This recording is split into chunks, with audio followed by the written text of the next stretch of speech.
नमस्कार, मैं हूं प्रशांत चुरहे। खतरनाक कोरोना से जंग जारी है। ये एक महामारी है, लेकिन इसके बीच आपकी, हमारी, हम सब की भी तो एक जिम्मेदारी है। और जिम्मेदारी ये कि हम सब मिलकर कोरोना नियमों का पालन करें, फिजिकल डिस्टेंसिंग बनाकर रखें, बार बार हाथ साफ करें और सबसे ज्यादा जरूरी है ये मास्क लगाकर जरूर रखें। न्यूज़ 18 इंडिया ने तो बाकायदा इसके लिए एक मुहिम भी शुरू की है, #मास्क पहनो इंडिया। तब तक मास्क आप ना निकालें जब तक आप ये तय ना कर लें कि आप लोगों से बिल्कुल अलग हैं, सुरक्षित हैं, जैसे इस वक्त हम अपने इस स्टूडियो में मौजूद हैं। लेकिन सबसे खास बात ये कि हम ये मानकर चलें कि ये मास्क ही हमारा इस वक्त सबसे बड़ा हथियार है, क्योंकि अब कोरोना जिस तरह से तेजी से फैलता चला जा रहा है, हमारे गांवों को भी अब ये अपनी चपेट में ले रहा है।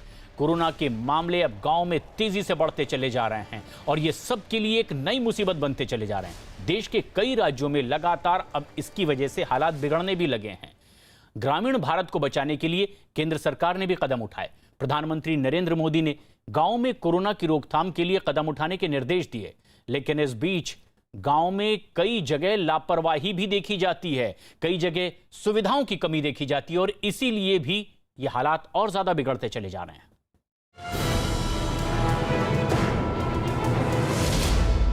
गांव-गांव महामारी का वार।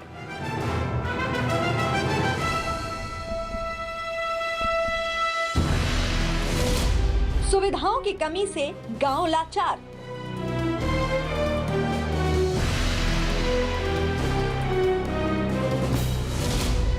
गांव को बचाने के लिए पीएम का एक्शन।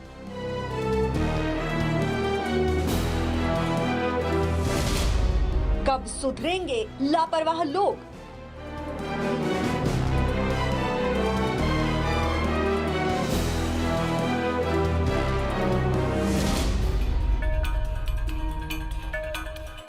एक जगह पर जुटी लोगों की भीड़, न चेहरे पर मास्क, न ही सोशल डिस्टेंसिंग की फिक्र।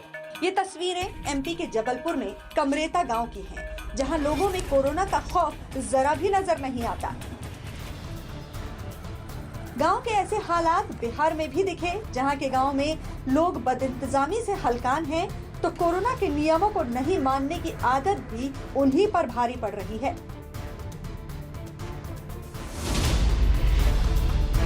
छपरा के कई गांव में 50 से ज्यादा एक्टिव मरीज होने और अब तक 10 लोगों की मौत होने का दावा किया गया।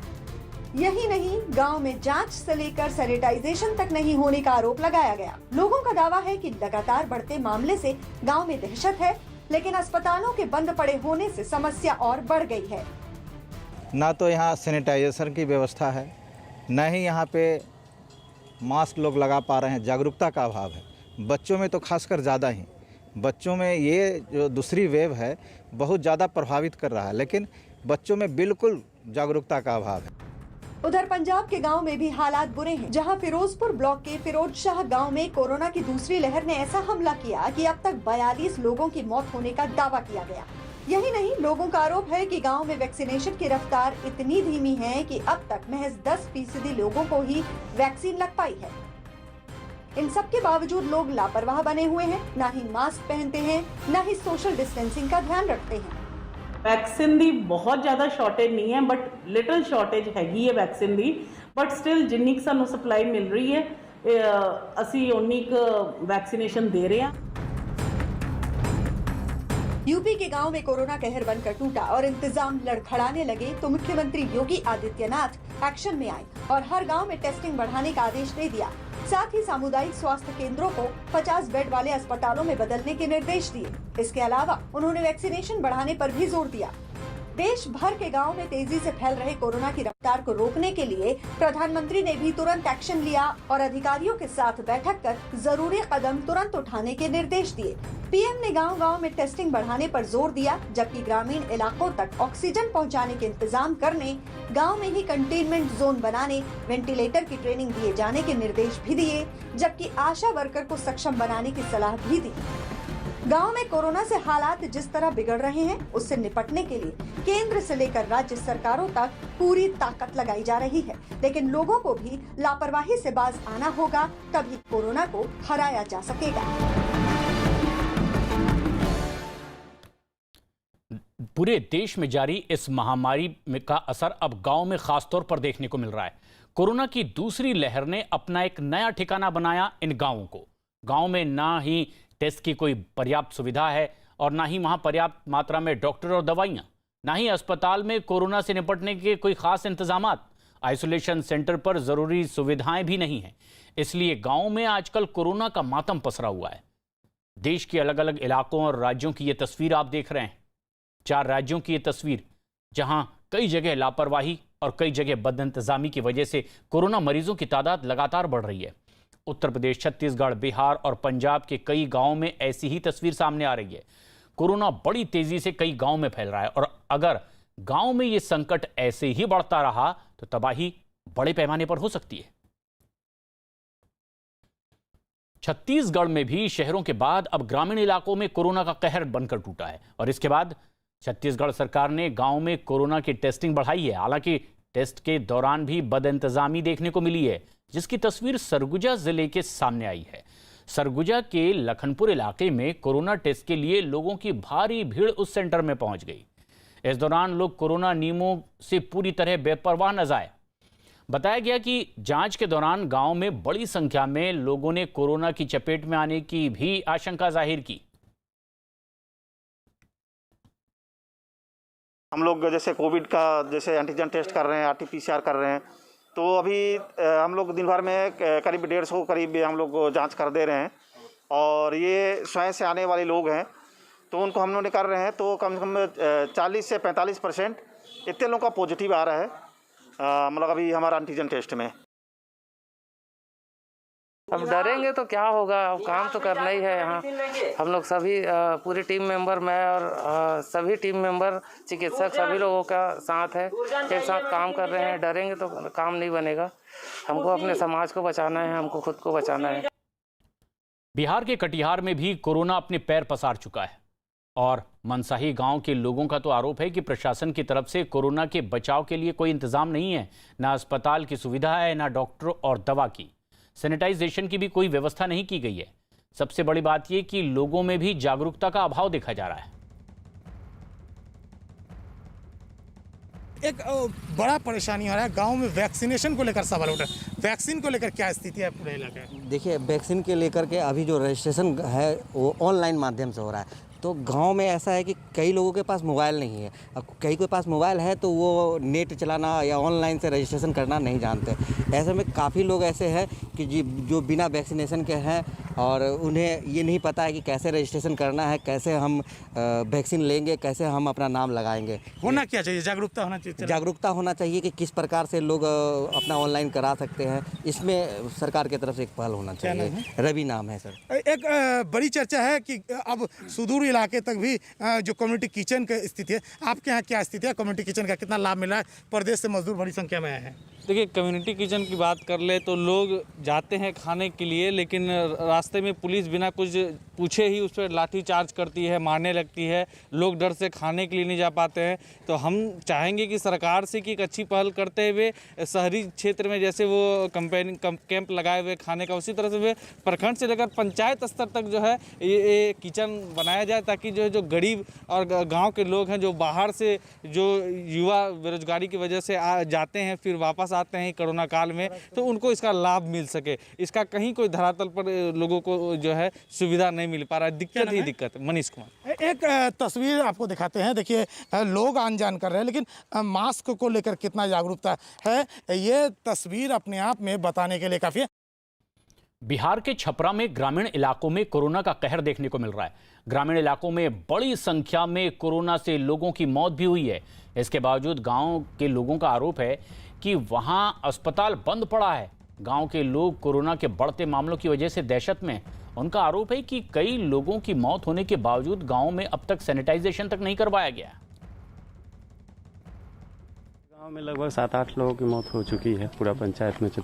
कोई कोविड से पॉजिटिव हो भी रहे हैं तो घर में आइसोलेट कर रहे हैं अपने आप को और लोकल डॉक्टर से इलाज करवा रहे हैं। नहीं, कोई सुविधा नहीं है। स्वास्थ्य विभाग की तरफ से तो कोई सुविधा नहीं आया है अभी तक। न बड़ी पदाधिकारी लोग आया है स्वास्थ्य विभाग का कोई। कोरोना की वजह से कमोबेश पंजाब के भी कई गांवों में हालात कुछ इसी तरह से हैं। फिरोजपुर जिले के फिरोजशाह ब्लॉक में कोरोना की वजह से अब तक 42 लोगों की मौत हो चुकी है। खबर है कि कई लोगों की तबीयत अब भी खराब है इस पूरे इलाके में। इस गांव में लोग भी लापरवाह बने दिखाई दे रहे हैं। कोरोना नियमों पर कोई ध्यान नहीं दिया जा रहा। कई लोग तो बगैर मास्क के ही यहाँ वहाँ घूमते नजर आ रहे हैं, जबकि इलाके में वैक्सीनेशन की रफ्तार भी काफ़ी धीमी है। बताया गया कि इस पूरे इलाके में गांव में तो अब तक केवल 5 से 10% लोगों को ही वैक्सीन लग पाई है। हर तरफ हो रही तबाही और कोरोना महामारी की वजह से मचे हाहाकार के बीच अब कुछ लोग इस दौर में अपना नाम गिद्धों की जमात में भी लिखवाने पर आमादा हैं। ताजा वाकया सामने आया मुंबई से, जहां क्राइम ब्रांच ने ऐसे 2 लोगों को गिरफ्तार कर लिया। आरोप है कि ये दोनों मुंबई के साकिनाका इलाके में ऑक्सीजन सिलेंडर की कालाबाजारी कर रहे थे। पुलिस के मुताबिक ऑक्सीजन सिलेंडर इस वक्त अत्यंत आवश्यक सेवाओं की सूची में है, लिहाजा उसको बेचने के लिए अब लाइसेंस की जरूरत होती है। लेकिन पुलिस ने जिन लोगों को पकड़ा उनके पास कोई लाइसेंस नहीं। अब पुलिस इस मामले में इन लोगों से पूछताछ कर रही है।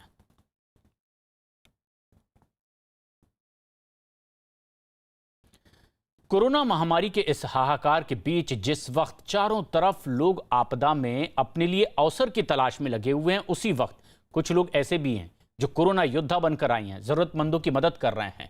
हर दम वो मुस्तैद नजर आते हैं सेवा के लिए। ऐसी एक तस्वीर सामने आई पंजाब के अमृतसर से, जहां पंजाब पुलिस ने एक लंगर शुरू किया है। इस लंगर में पुलिस के सिपाही खुद अपने हाथों से खाना तैयार कर रहे हैं, ताकि कोरोना से पीड़ित मरीजों की और उनके तीमारदारों की खाना खिलाकर वो मदद कर सके।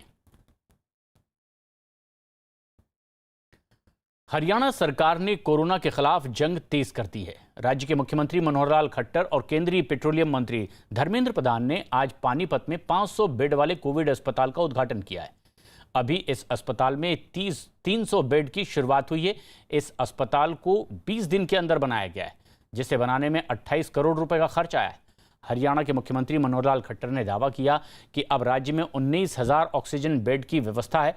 पानीपत के अस्पताल के लिए ऑक्सीजन की सप्लाई सीधे पानीपत रिफाइनरी से की जाएगी।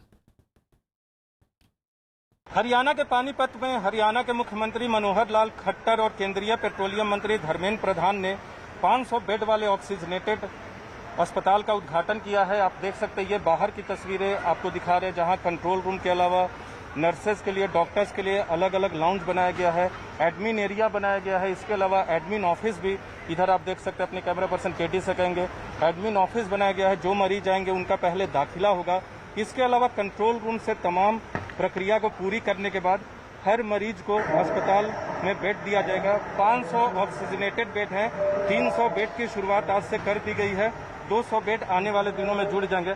आपको ले चलते हैं अस्पताल के अंदर। 20 से लगभग 20 डॉक्टर और 150 पैरामेडिकल स्टाफ को यहाँ नियुक्त किया गया है, ताकि कोरोना मरीजों की सेवा कर सके। माइल्ड एंड मॉडरेट सिम्टम्स वाले मरीजों को यहाँ रखा जाएगा।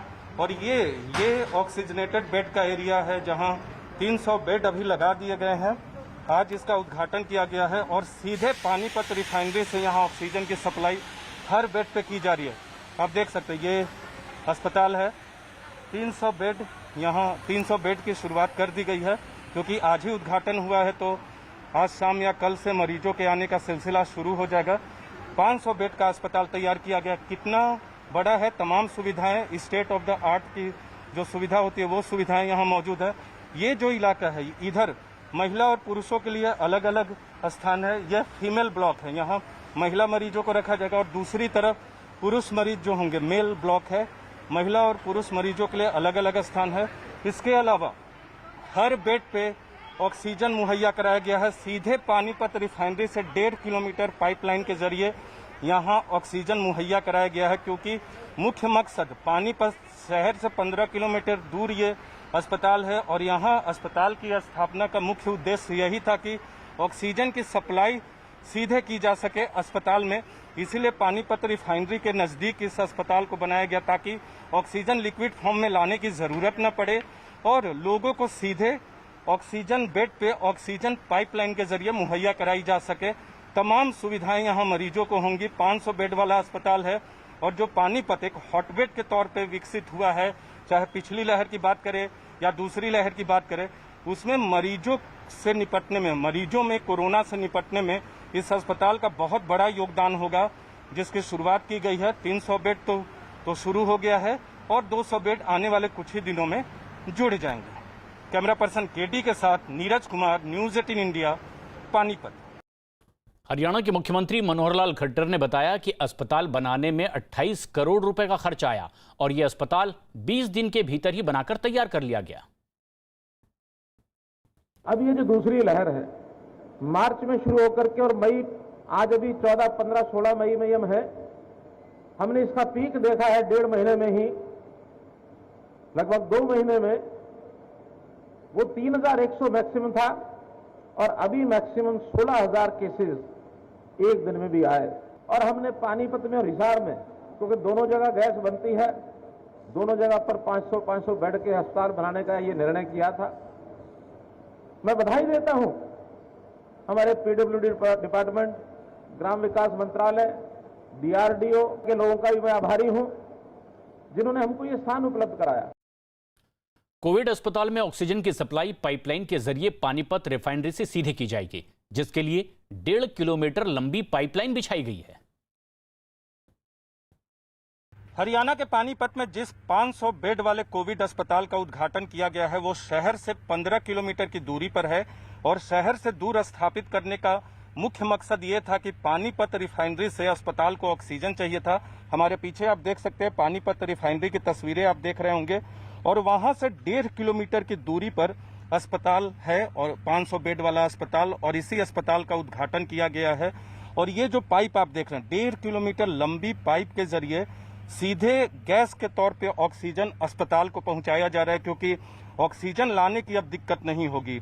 आमतौर पे अस्पतालों में दिक्कत ये आ रही थी कि ऑक्सीजन की आपूर्ति कैसे की जाए, लिक्विड फॉर्म में लाया जाता है या फिर नया प्लांट स्थापित करना पड़ता है अस्पतालों में, लेकिन अस्थायी अस्पताल का उद्घाटन किया गया और इस तरह के पाइप के जरिए 1.5 किलोमीटर लंबी पाइपलाइन के जरिए अस्पताल में ऑक्सीजन पहुंचाई जा रही है। यहाँ ऑक्सीजन बंकर है और तमाम मशीन के माध्यम से, तमाम पाइप के माध्यम से ऑक्सीजन का फ्लो जो है गैस के तौर पे वो अस्पताल के अंदर पहुंचाया जाता है। तो 500 बेड वाले अस्पताल को ऑक्सीजन की दिक्कत यहाँ नहीं पड़ेगी। बाल जाटान गांव का नाम है जहां ये अस्पताल का उद्घाटन किया गया है और लगातार इसको पानीपत रिफाइनरी से ऑक्सीजन की आपूर्ति होती रहेगी। कैमरा पर्सन केडी के साथ नीरज कुमार, न्यूज़ 18 इंडिया, पानीपत। अस्पताल में ऑक्सीजन की पाइपलाइन में गड़बड़ी आने पर बैकअप प्लान भी तैयार रखा गया है। ऐसे हालात में 160 ऑक्सीजन सिलेंडर रखे गए हैं, जिसमें आपातकाल में ऑक्सीजन की सप्लाई की जाएगी। पानीपत रिफाइनरी से सीधे ऑक्सीजन की सप्लाई की जा रही है 500 बेड वाले अस्पताल में, जो बालजोटान में हरियाणा सरकार ने स्थापित किया डीआरडीओ की मदद से। और ये पाइपलाइन है, यहाँ से सीधे अस्पताल के बेड को ऑक्सीजन पहुंचाई जाती है। आप देख सकते हैं ये जो पाइप गई है सीधे अस्पताल में गई है।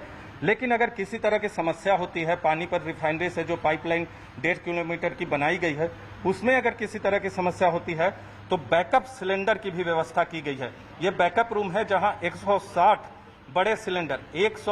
बड़े सिलेंडर यहां रखे गए हैं और किसी तरह की गड़बड़ी होती है पाइपलाइन में तो बैकअप के तौर पे इन सिलेंडर्स को जोड़ दिया जाएगा पाइपलाइन से और यहां से सीधे अस्पताल के बेड को ऑक्सीजन जाती रहेगी।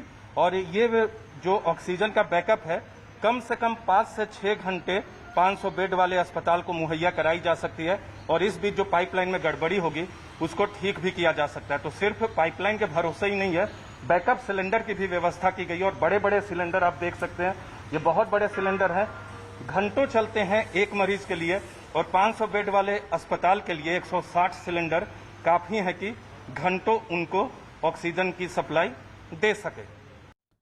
पानीपत के कोविड अस्पताल में ऑक्सीजन किस तरह से सप्लाई की जाएगी, न्यूज़ 18 के नीरज कुमार बता रहे हैं। हरियाणा के पानीपत में कोरोना से निपटने के लिए 500 बेड वाले अस्थायी कोविड अस्पताल का उद्घाटन कर दिया गया है। राज्य सरकार और डीआरडीओ के सहयोग से इस अस्पताल को बनाया गया है और खास बात यह है कि सीधे पाइपलाइन के जरिए पानीपत रिफाइनरी से ऑक्सीजन गैस की सप्लाई सीधे तौर पे हो रही है और तमाम जो बेड हैं यहाँ 500 बेड जो हैं, आज से 300 बेड की शुरुआत हुई है और ये ऑक्सीजनेटेड बेड हैं।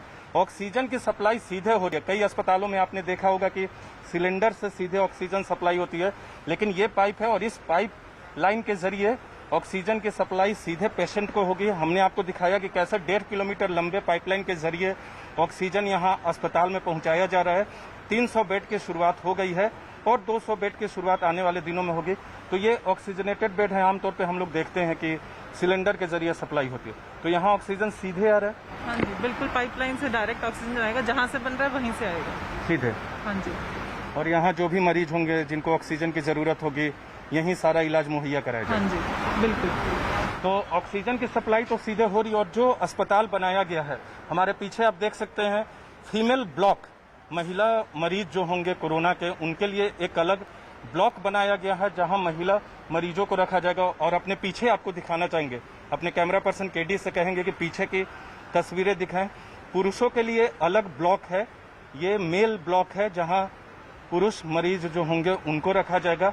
500 बेड वाले अस्पताल का उद्घाटन पानीपत शहर से 15 किलोमीटर की दूरी पर एक गांव में किया गया है और मकसद सिर्फ यही था कि सीधे ऑक्सीजन की सप्लाई हो, क्योंकि ऑक्सीजन जो है वो आसानी से मुहैया हो सके अस्पताल को, क्योंकि लिक्विड फॉर्म में अगर लाया जाएगा या फिर प्लांट की स्थापना करनी होगी तो वक्त लगता, लेकिन यहाँ ऑक्सीजन की सप्लाई सुचारू तौर पे हो सकेगी। और उत्तर प्रदेश के मुख्यमंत्री योगी आदित्यनाथ 3 जिलों के दौरे पर हैं। ऐसे में गौतम बुद्ध नगर और उसके साथ ही साथ गाजियाबाद और मेरठ, तो इस वक्त वो मेरठ में पहुंचे हुए हैं। नोएडा में उन्होंने वरिष्ठ अधिकारियों के साथ बातचीत भी की थी और अब मेरठ पहुंचकर वो व्यवस्था का जायजा ले रहे हैं। उत्तर प्रदेश के मुख्यमंत्री योगी आदित्यनाथ ने दावा किया है कि कोरोना से निपटने के लिए पूरे इंतजाम किए गए हैं। जिस तरह से आशंका जाहिर की गई कि इसकी तीसरी लहर भी आ सकती है, बच्चों पर इसका प्रभाव देखा जा सकता है, उसके लिए अब मुकम्मल तैयारी युद्ध स्तर पर की जा रही है और इसीलिए भी वो हर जिलों का दौरा कर रहे हैं। अब तक कहां कहां जा चुके हैं, किस तरह के हालात उन्होंने देखे हैं, इसकी जानकारी भी उन्होंने नोएडा में दी जब वो दौरा कर रहे थे। लेकिन अब इसके बाद आगे बढ़ते हुए वो मेरठ भी पहुंचे हुए हैं। वरिष्ठ अधिकारियों से एक ऐसे ही सेंटर में पहुंचकर वो जानकारी ले रहे हैं कि आपात स्थिति के लिए किस तरह की तैयारी मुकम्मल की गई है। उत्तर प्रदेश के मुख्यमंत्री योगी आदित्यनाथ ने यह भी कहा है कि ब्लैक फंगस की आफत से निपटने के लिए भी अब युद्ध स्तर पर उत्तर प्रदेश में तैयारी की जा रही है। यहां तक कि अब नए सिरे से उसके लिए ट्रेनिंग दी जा रही है ताकि ये आफत और ज्यादा लोगों को दिक्कत ना दे। उत्तर प्रदेश के मुख्यमंत्री योगी आदित्यनाथ इस वक्त मेरठ में हैं। उत्तर प्रदेश में जिस तरह से कोरोना के मामलों में अभी कमी आई है, उन्होंने बताया कि समय रहते ही उनकी सरकार की ओर से जो कदम उठाए गए हैं उसका भी ये असर है। लेकिन जहां जहां कुछ और बेहतरी की गुंजाइश है, उसे देखने के लिए वो खुद आज 3 जिलों के दौरे पर हैं। वो नोएडा में थे, इसके अलावा गाजियाबाद और मेरठ का भी उनका दौरा। और ये सीधी तस्वीरें भी आप देख रहे हैं, इस वक्त वो मेरठ में हैं, जहां ऐसे सेंटर्स में वो पहुंच रहे हैं जहां कोरोना मरीजों का उपचार हो रहा है। ऐसे कुछ और सेंटर्स जहां वैक्सीनेशन की व्यवस्था की गई है। उन्होंने बताया कि वैक्सीनेशन अभियान भी तेजी से चल रहा है और ये एक सुरक्षा कवच की तरह ही है। लेकिन बचाव इस वक्त सबसे बड़ा हथियार है और उसमें लापरवाही एक बड़ी समस्या खड़ी कर सकती है।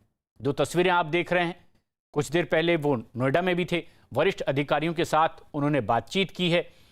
गौतम बुद्ध नगर जिले में किस तरह के हालात हैं, किन चीजों की और जरूरत महसूस की जा रही है, कोरोना से निपटने के लिए किस स्तर पर और बेहतरी की गुंजाइश है, इन तमाम व्यवस्थाओं की समीक्षा करने के लिए वो नोएडा में थे और इस वक्त अब मेरठ पहुंचे हुए हैं उत्तर प्रदेश के मुख्यमंत्री योगी आदित्यनाथ।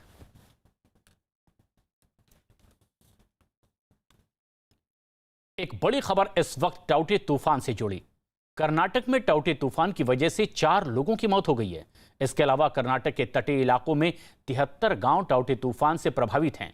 पिछले 24 घंटे में कर्नाटक के 6 जिलों में भारी बारिश भी हुई है और हालात से निपटने के लिए कर्नाटक के प्रभावित जिलों में एनडीआरएफ और दूसरी एजेंसियों को भी हाई अलर्ट पर रखा गया है। कोरोना से जंग के बीच अरब सागर में उठे चक्रवाती तूफान ने भारत में दस्तक दे दी है। मौसम विभाग के मुताबिक टाउटे नाम का यह तूफान गोवा तक पहुंच चुका है और ऐसे में किसी और राज्य को वो नुकसान ना पहुंचाए, इसके लिए हर राज्य में अब एहतियाती कदम भी उठाए जा रहे हैं। केंद्र सरकार ने भी एनडीआरएफ, कोस्ट गार्ड और वायुसेना तक को तैयारियां पुख्ता रखने की बात कही है। मुंबई में भी तूफान के असर का अंदाजा लगाते हुए कोविड सेंटर के मरीजों को दूसरे अस्पतालों में अब शिफ्ट कर दिया गया है।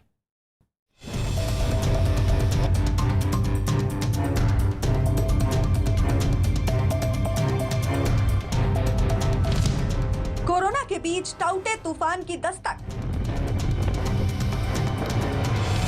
गांव पहुंचा चक्रवाती तूफान टाउटे। चक्रवाती तूफान के लिए तैयारियां तेज। गोवा के समंदर में उठती तेज लहरें और तेज हवा के साथ मूसलाधार बारिश बताती है कि देश में चक्रवाती तूफान टाउटे दाखिल हो गया है।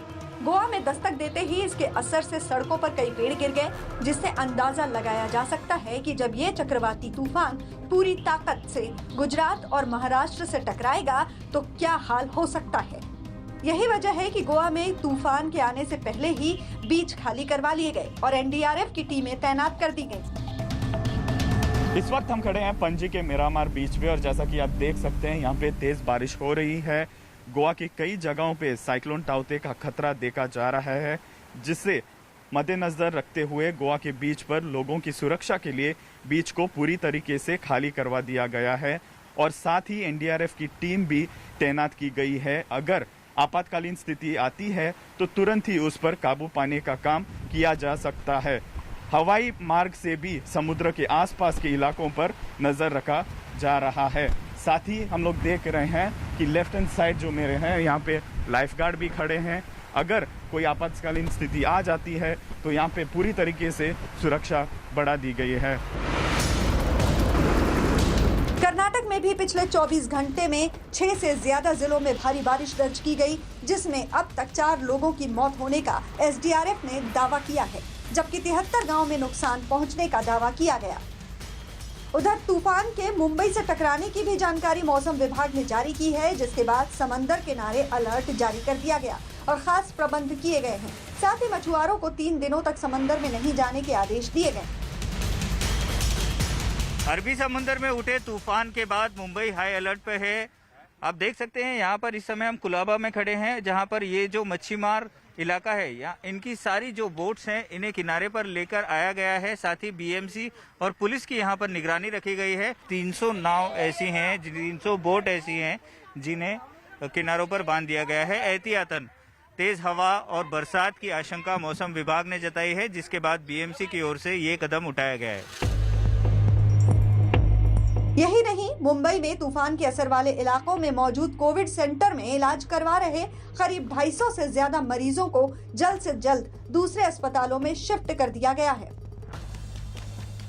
मरीजों को भी अलग अलग अस्पतालों में भेजा जा रहा है। हॉस्पिटल जो डेंजर बीकेसी खंदरपड़ा उधर से सब पेशेंट सेफली और अच्छी तरह शिफ्ट किया गया है।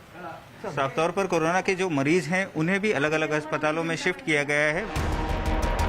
टाउटे तूफान की वजह से इसके असर वाले राज्यों को ज्यादा नुकसान न पहुंचे, इसके लिए गृह मंत्री अमित शाह ने महाराष्ट्र और गुजरात के सीएम से वीडियो कॉन्फ्रेंसिंग के जरिए बात की और तैयारियों के बारे में जाना। इससे पहले तूफान के खतरे को देखते हुए पीएम मोदी ने भी बैठक कर तूफान के असर वाले राज्यों में तैयारियों के बारे में जाना और राहत और बचाव के सभी इंतजाम समेत लोगों की सुरक्षा करने के निर्देश भी दिए।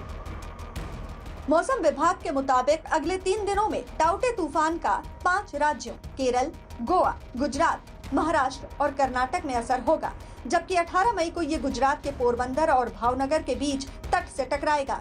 इस दौरान 160 किलोमीटर प्रति घंटा की रफ्तार से हवा चलेगी, जबकि गुजरात के सौराष्ट्र में सबसे ज्यादा असर होने की आशंका जताई गई है, जिसे देखते हुए गुजरात में एनडीआरएफ की 5 टीमें तैनात कर दी गई हैं। साथ ही मछुआरों के समंदर में जाने पर रोक लगा दी गई। ये वो इलाका है जहां सबसे ज़्यादा मुश्किलें खड़ी हो सकती है। इसके चलते प्रशासन ने पूरे एहतियात बरते हैं, सभी प्रकार की जो व्यवस्थाएं है वो कर दी है। राजूला और जाफराबाद तहसील के लगभग 23 गांवों को अलर्ट पे रख दिया है और अगर लोगों को यहां से वहां ले जाने की नौबत आती है तो उसके लिए भी प्रशासन तैयार होने का दावा कर रहा है। चक्रवाती तूफान को देखते हुए सुरक्षा बल और वायुसेना ने भी कमान संभाल ली है। नौसेना और एनडीआरएफ की टीमें तूफान के असर वाले इलाकों में तैनात कर दी गई हैं, जबकि 16 विमानों और 18 हेलीकॉप्टर को किसी भी जरूरत के लिए तैयार रखा गया है। एक बेहद अहम खबर इस वक्त की। इजराइल के लड़ाकू जहाजों ने हमास पर हमलों का सिलसिला रविवार की सुबह भी लगातार जारी रखा है। गाजा पट्टी में हमास के सुरंगों के नेटवर्क और रॉकेट लॉन्च करने वाले ठिकानों को निशाना बनाया गया। इजराइल के लड़ाकू विमानों ने हमला किया है। समाचार एजेंसियों से सामने आई खबरों पर यकीन किया जाए तो इजराइल के लड़ाकू विमानों ने गाजा सिटी के कई महत्वपूर्ण ठिकानों के अलावा कई सड़कों और बिल्डिंगों को भी निशाना बनाया है। इजरायली सेना के सूत्रों के हवाले से बताया गया कि लड़ाकू विमानों ने हमास की भूमिगत सुरंगों के समूचे नेटवर्क को निशाना बनाया है। गाजा में इन सुरंगों को मेट्रो कहा जाता है। इजरायली सेना का तो यहां तक दावा है कि सोमवार से अभी तक हमास और दूसरे आतंकी संगठनों ने इजरायल के खिलाफ 2900 से ज्यादा रॉकेट दागे हैं।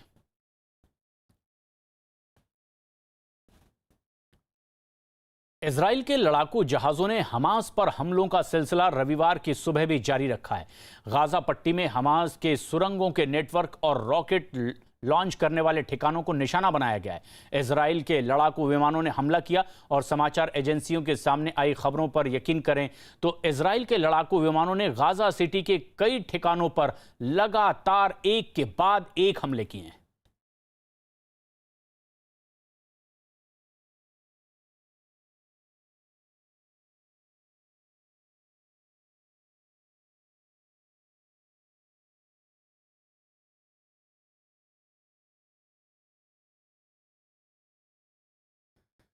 और बताया जा रहा है कि इजराइल के खिलाफ दरअसल इस्लामिक कट्टरपंथी संगठनों ने 2900 से ज्यादा रॉकेट अब तक दागे हैं और बीतते वक्त के साथ इजराइल और हमास के बीच छिड़ी इस जंग का दायरा भी अब लगातार बढ़ता दिखाई दे रहा है।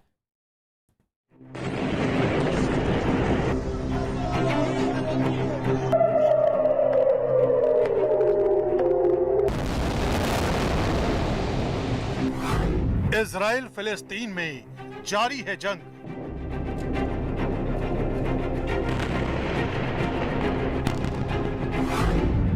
एयर स्ट्राइक से दहला गाजा।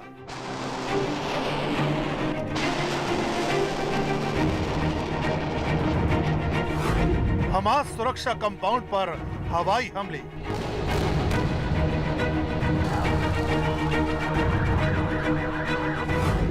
गाजा में अग्निवर्षा।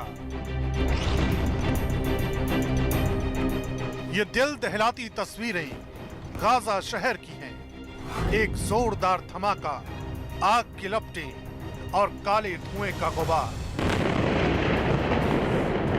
और दूसरा धमाका इतना जोरदार था कि चंद लम्हों में ही पूरी की पूरी इमारत ताश के पत्तों की तरह ढह गई। इमारत के जमींदोज होने के बाद अगर कुछ नजर आया तो वो था धुआं और सिर्फ धुआं।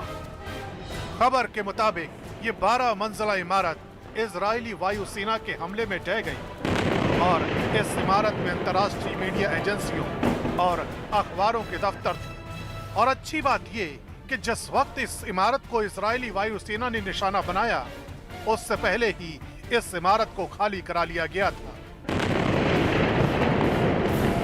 इजराइल और फलस्तीन के बीच जंग बदस्तूर जारी है। गाजा में इजराइल की एयर स्ट्राइक के निशान साफ देखे जा सकते हैं। गाजा शहर इजराइल के हवाई हमलों से गूंज रहा है। शहर में चारों तरफ तबाही और बर्बादी के निशान साफ देखे जा सकते हैं। शहर में अगर कुछ दिख रहा है तो वो है इमारतों से उठता धुआं और जान बचाकर भागते लोग। इजराइल का कहना है कि वो हमास के उन ठिकानों को निशाना बना रहा है जहां से उनके शहरों और नागरिकों पर रॉकेट दागे जा रहे हैं। ये इजराइल की एयर स्ट्राइक का एक मंजर है। तस्वीर में आप देख सकते हैं कि एक इमारत के पीछे से धुआं उठ रहा है और उस धुएं के गुबार के बीच एक धमाके के साथ तेज रोशनी चमकती है। कुछ ही पल बाद एक और धमाके के साथ एक बार फिर रोशनी चमकती है और काले रंग का धुआं पहले से ज्यादा बढ़ जाता है। खबर के मुताबिक ये हमास की आंतरिक मंत्रालय की इमारत है, जिसे इजरायली वायुसेना के जेट्स ने निशाना बनाकर उस पर हवाई हमला किया था। ये 6 महीने का उमर मोहम्मद हदीदी है। उमर खुशकिस्मत है कि वो इजराइल के हवाई हमले में बच गया, लेकिन उसके भाई बहन और मां इस हमले में मारे गए। उमर को जख्मी हालत में अस्पताल लाया गया था, लेकिन डॉक्टरों ने उसकी जान बचा ली।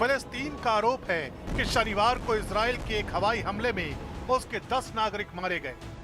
इसके अलावा फिलिस्तीन का कहना है कि सोमवार से जारी जंग में अब तक उसके 139 नागरिक मारे जा चुके हैं, जिनमें 39 बच्चे और 22 महिलाएं शामिल हैं।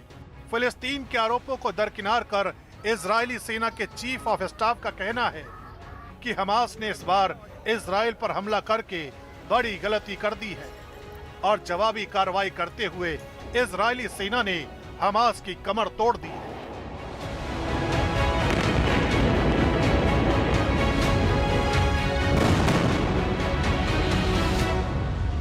עשה שגיאה חמורה שהוא החליט לירות על מדינת ישראל, וצה"ל יצא להתקפה שבמהלכה אנחנו פועלים על בסיס תוכניות שהכנו מראש, ויש לפנינו עוד מספר שלבים שמוכנים.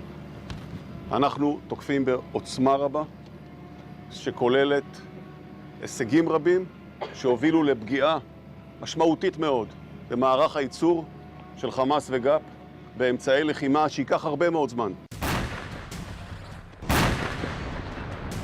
हमास के चरमपंथी भी इजराइल के शहरों को निशाना बनाकर उन पर रॉकेट दाग रहे हैं। इजराइल का कहना है कि हमास अब तक उसके शहरों पर 2000 से ज्यादा रॉकेट हमले कर चुका है और उसके इन हमलों में उसके 8 नागरिक मारे जा चुके हैं। हालांकि उसके एयर डोम डिफेंस सिस्टम ने हमास के दागे ज्यादातर रॉकेट को हवा में ही नष्ट कर दिया है, लेकिन फिर भी उसके शहरों में हमास के हमले की वजह से काफी नुकसान हुआ है। הייתה אזעקה, קמתי, צעקתי לכולם שיבואו לממ"ד, ואחרי שנייה שסגרתי את הדלת היה בום רציני ברמה שכל הבניין זז, פשוט כאילו אתה על מזרן מים, פשוט זז.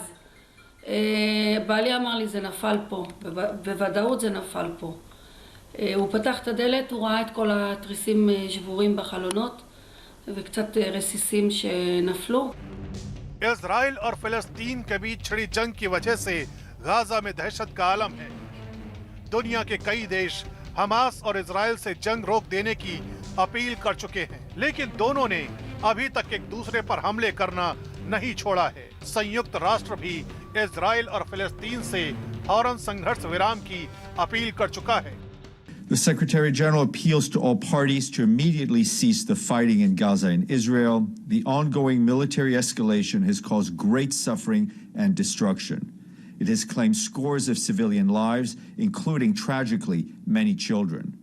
The fighting has the potential to unleash an uncontainable security and humanitarian crisis and to further foster extremism, not only in the occupied Palestinian territory in Israel, but in the region as a whole. Israel ने जंग रोक देने की appeal को दरकिनार कर अब फिलिस्तीन पर हवाई हमले के साथ साथ जमीनी हमले करना भी शुरू कर दिया है। अभी तक इजरायली सेना ने गाजा में किसी ऑपरेशन को तो अंजाम नहीं दिया है, पर उसकी गतिविधियों को देखते हुए लगता है कि इजरायली सेना किसी भी वक्त गाजा में घुसकर किसी बड़े हमले को अंजाम दे सकती है। और इस हकीकत से तो पूरी दुनिया वाकिफ है कि सीधी जंग की सूरत में हमास इजराइल के सामने कहीं भी नहीं ठहरता, क्योंकि इजराइल फिलिस्तीन से कहीं ज्यादा ताकतवर मुल्क है। इजराइल के पास एयरफोर्स है, एयर डिफेंस सिस्टम है और दुश्मन को नेस्त नाबूद करने के लिए स्पेशल फोर्स है, जिनके बलबूते वो जब चाहे गाजा पट्टी को निशाना बना सकता है।